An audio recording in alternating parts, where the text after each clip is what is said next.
Were shoulder pads in style the last time you updated your resume? Well, if so, we're here to help.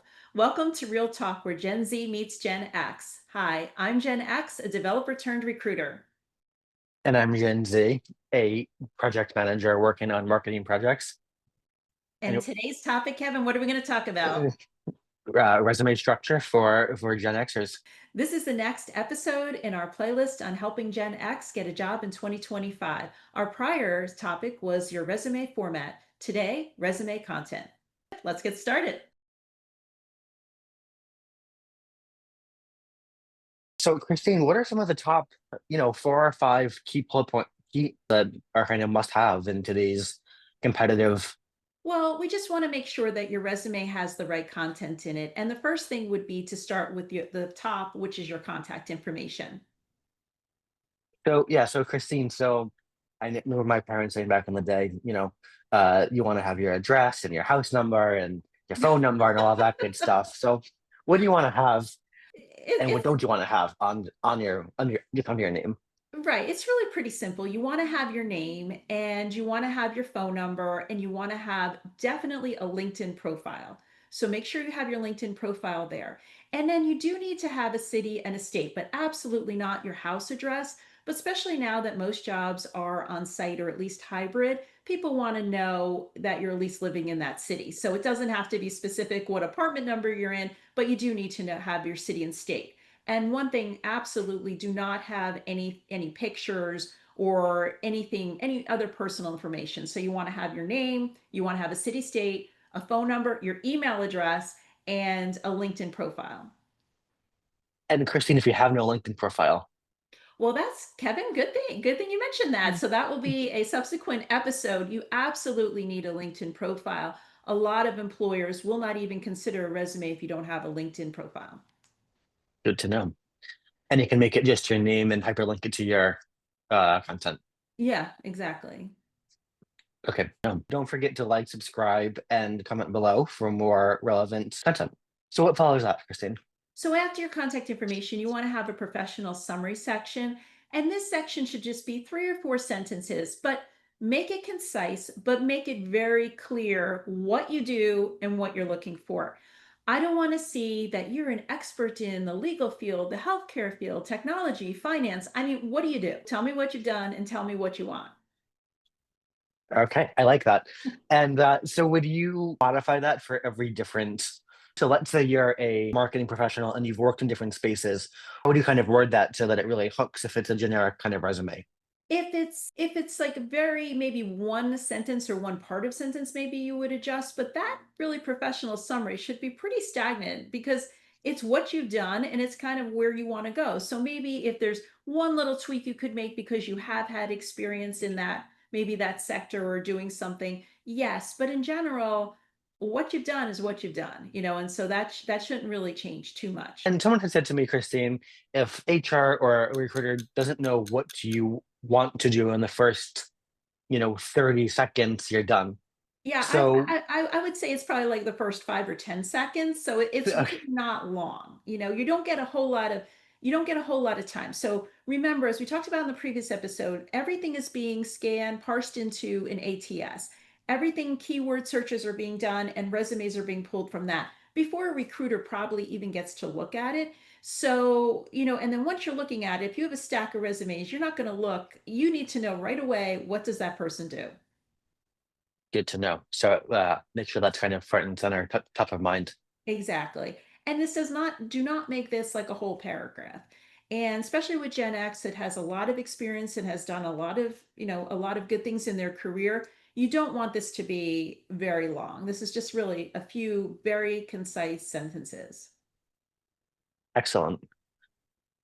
Okay, so we have so far contact info with your name, LinkedIn, phone number, email, nothing else. A good strong summary that kind of hooks you up quickly. What's step three or point three? The next thing is you want to have your key skills and competencies. And so if you are a developer, then you want to put all the languages that you know, all the operating systems that you know. I personally like just, if you say languages and then maybe bold that and then just list them on one row and then just have multiple rows.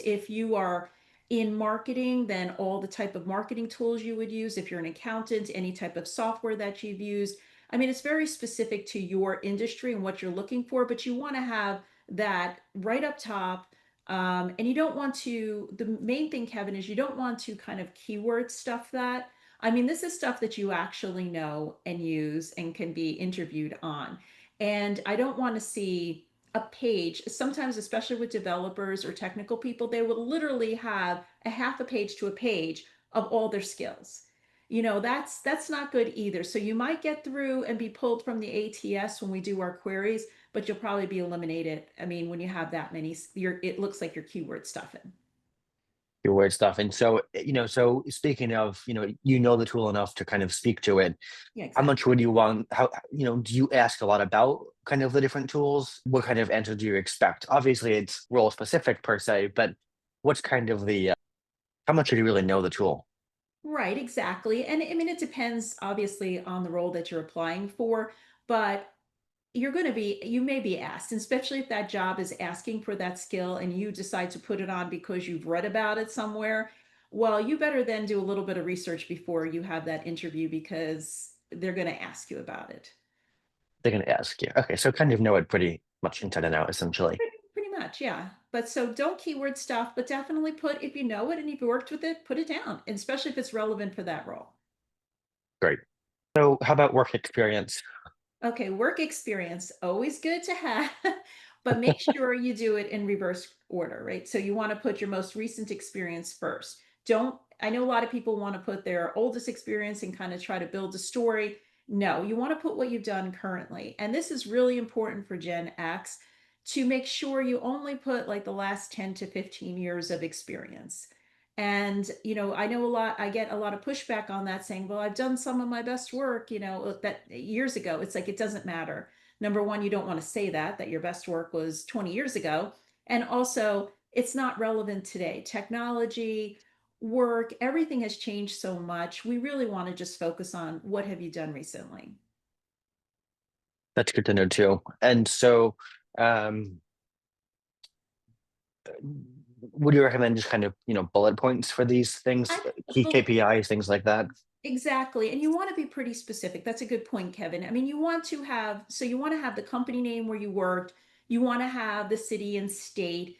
If it's a city and state that's not where you currently reside, you might want to put something in a parentheses if it was remote or if traveled there, because we're always trying to look to make sure that there's continuity in the resume. So if your phone number has one area code and your address is another, your phone number has an area code of one state, your address is another state, and you work in multiple other states, it kind of is like a red flag, right? I mean, where do you live? Do you actually live in this city? So you definitely want to make sure if it is another state and it was remote to kind of just put in parentheses remote. And you want to put the years that you've worked there. And then you want to put, like you said, a bullet point of KPIs. Make it pretty specific. I mean, what did you really do? Especially Gen X, you're expected to have that you've accomplished some pretty significant goals. So you want to make sure that you put that there if you saved money, if you've done whatever. But just like with the professional summary, Kevin, you have to be able to tell the story and I have to know what you've done. Because sometimes people will be, because they say, oh, don't have a resume too long. They'll put just like one or two bullets, but I don't really know what you've done. Like, I don't really understand what your role is. And so you want to look at the job description of what we're looking for and kind of any of your experience, really try to customize that with that. One thing that is also very important is your dates. Don't overlap the dates. Now, if it is something that you were working or you were volunteering and there is some overlap in dates, again, kind of address that. But if you worked at company A and you say you worked there till May of 2023, and then you have another job that you say you work started in March of 2023, what's up with that? Why is there an overlap? You want to make that noted that it was a volunteer role or something like that, that it's Yeah, not. explain it to me. And I know a Yeah. lot of people will put to present on their current role, even if they're laid off. And I understand that. And if you're shortly laid off, you were laid off a little while ago, yes. But after a certain period of time, then it just shows that you're trying to hide something. If you say And present, how you long, haven't worked there. Right. And how long would you say that time frame Like is? just like a maybe like a month or 2, 3 months. So pretty quick. You're pretty quick because if you're not there, so then why, a lot of things with relationships and people hiring, it's all based on trust. And if you can't, you're trying to hide something from me. That's definitely good to know. Okay, so that's great. So moving on, what's after work experience, Christine? Well, then we want to put education and certifications, depending on your industry. You might want to put your certifications up top in your skills and competencies. Like if you are in technology and you have a bunch of certifications that are relevant to that position, you probably want to put them up there right away so we see them. Or if you're in the financial industry and you have any licenses, you want to put them up there. But your education now, Gen X, we know we graduated a while ago. Let's take the years off. We don't want to necessarily hide it, but we don't need to flaunt it either. Flaunt it either, exactly. Announce it to So, the world that you left yeah, college so 27 years what ago. year you graduated high school and what year you graduated college. Let's leave it to the imagination. Fair enough. Fair enough. Okay, so that's good. And then how about any kind of leadership affiliations and awards? Again, it depends on, is it relevant to the current position that you are applying for?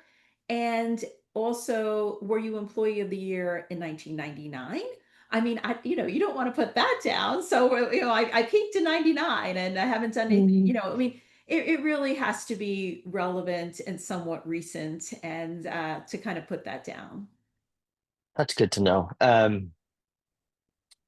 So what's kind of your take on, as you're optimizing this resume, your kind of take on the use of AI and using AI to kind of, I think get AI those up to date. Yeah, I mean, I think AI used properly is really helpful, and I think we should have maybe our next episode will be on how to actually create content using AI. Now, the thing is, it's nice to start if you haven't updated your resume in a while and you have a blank page. It's nice to have something to kind of just start with, and I believe AI can really help you get that started, and then you can kind of customize it to your own and in your own voice, but to get started and to kind of get some ideas, it's very helpful. But that's excellent. Yeah, so look forward to kind of a next chat about AI and how to use AI. There's so many different options. There's chat, there's Claude, there's Gemini, Yeah. lots out there to use. Lots out there to use. And, we talk about, and everyone talks about the AI slop. You don't want to just put it in and have it generate a resume for you and not to proof it and not to do anything. It's really, in my opinion, should be a starting point just to kind of give you some ideas and get you started on that, especially if you haven't updated your resume in a while. Great. So my last question, Christine, is how often do you recommend updating your resume, kind of as a best practice, right? Yeah, I If mean, it's been if it's been 20 years, that's a lot to kind of go back probably. and retain, right? 20 years worth of experience and achievement. So how often would you say looking or not looking? Yeah, even if you're not looking, really every year, you probably should go back and just like tweak or update your resume because your accomplishments that for that year are fresher and you may have forget something. So, and you want to be, technology changes so quickly, how we work changes so quickly right now. So you really want to make sure that you're putting the latest in there of what you're being exposed to, what you're working on. So I would say every year you should be updating your resume. That's good to know. That's good to know. Awesome. So, Christine, thanks for these tips on keeping your resume up to date and or updating your resume if it's been a while. And come back for the next episode on how to use AI to really optimize for success. Great. Thanks, Kevin.